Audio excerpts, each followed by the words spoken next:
The second thing you said is your inner circle community for finance leaders. Could you say more about that? Yeah, so that's something that we've developed over the years, and I started out doing the podcast, so the Conscious Finance podcast, and that was just to try and create a bit of value, really, for our clients and candidates, and that explores how finance can influence meaningful change. So whether that is purpose, planet, ESG, people, finance transformation, whatever it might be, business growth stories. It's geared specifically towards our audience. So it started with that, and then as we started having more conversations with our clients, they're like, "This is great. This is really, really different." And they said, "Oh, I'd love to get involved in some more conversations around that." So then we started building roundtable events. So we've got a few different communities already. So we've got the Tech CFO Network in Bristol, which we partner with a corporate finance sponsor for that. We've got the SME FD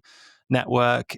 We've got the Women in Finance network. We've just launched a non-exec director network. And all of that is basically geared around getting like-minded people around a table to share common challenges and ideas, because the CFO job is a lonely place often. It's the same with any leadership role. Often it's quite lonely. So to be sat around a table of other people that are in a similar boat to you, they're getting so much value out of it. The last one we did, some of the CFOs were like, "This feels like a counseling session." Because it's like, it's just great, and it's good to be part of a community like this. And we encourage the conversation to keep going in between these roundtables. So they're a series. It's not just one-off event. And we then continue that conversation through WhatsApp or email or Slack, whatever it might be, so that it becomes a self-serving community, which is really sticky. And the clients getting an awful lot of value from it. But it's not a sales pitch to Core 3. It's all about providing value. And again, it's a great reason to call for our whole team then. So they've just got, rather than just calling up saying, "Have you got any jobs?" It's much more meaningful. It's much more valuable, and the clients actually want to be a part of it. Love, love, love this, Leo. And we have a few clients who do variations on this. So I'm just curious to learn a bit more about the way that you run it.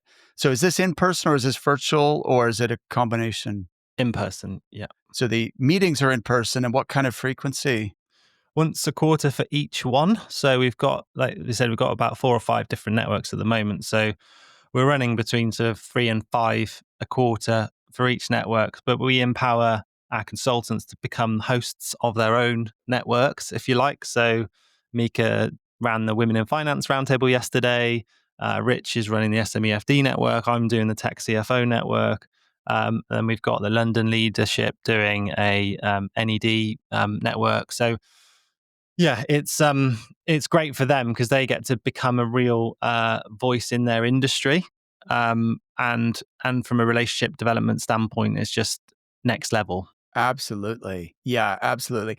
And so where are you hosting these? In your office or in a hotel or in like what's the venue? And because that's, I think, what puts small recruiting firms off, like Michael Page, Robert Half, these guys have deep pockets, but small SME where you're really watching every penny and you're thinking, wow, hosting an event, that's going to be pretty expensive. Yeah, it doesn't have to be. I mean, for us, it probably costs about 350 quid per event because we're booking a nice meeting room.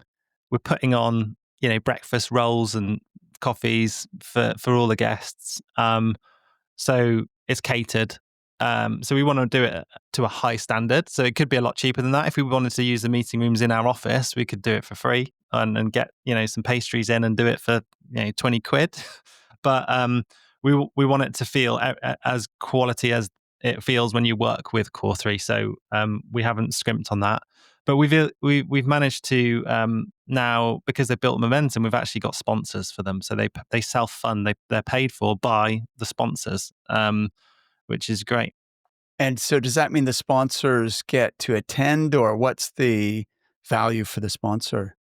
Yeah, so they get a seat at the table, but we're very clear with our sponsors it can't be a sales pitch. Right. It's a networking opportunity. It's an opportunity for to have a platform. They've got the sponsors have to be related to them, so or their sector. So, for example, for our Tech CFO network, we've got a tech corporate finance business that fund tech businesses' growth to sponsor it. So for them, the value to them is they rarely get an audience with you know, local good SME growing CFOs and FDs.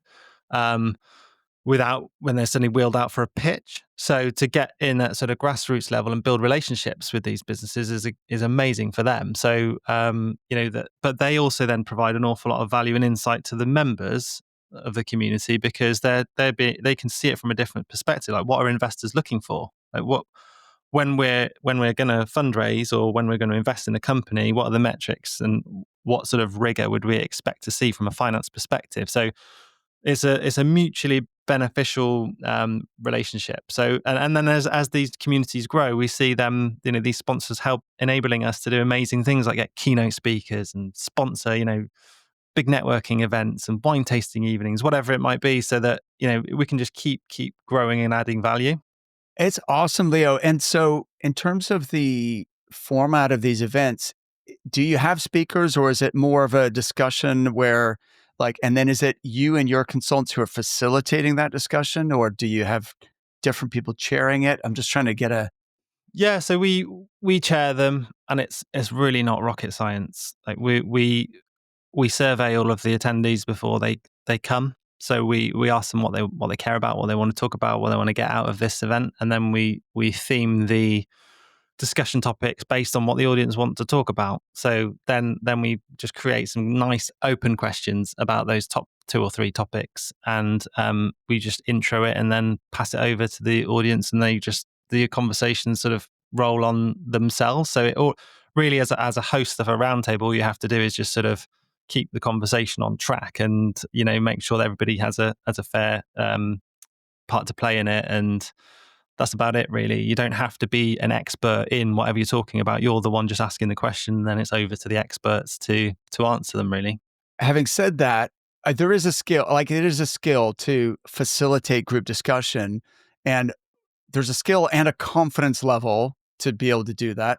But also, the benefit is the positioning and the authority that it confers because even though you're not a subject matter expert, the fact that you are organizing, hosting, and facilitating that roundtable makes you a leader, right, within that community. And so then people, and especially because you're not pitching, you're bringing value. People perceive you in a whole different light to the other recruiters that are like calling them got any jobs, right? You're on a whole nother level. Yeah, definitely, definitely, and yeah. I guess you're right. I mean, we do help coach our team on how to host and how to hold that conversation, and I'm often there just to back them up, just in case they sort of lose a bit of confidence halfway through. But touch wood, haven't had to interject yet Okay. because we just sort of just coached them beforehand, and yeah, they're all doing really well, to be fair.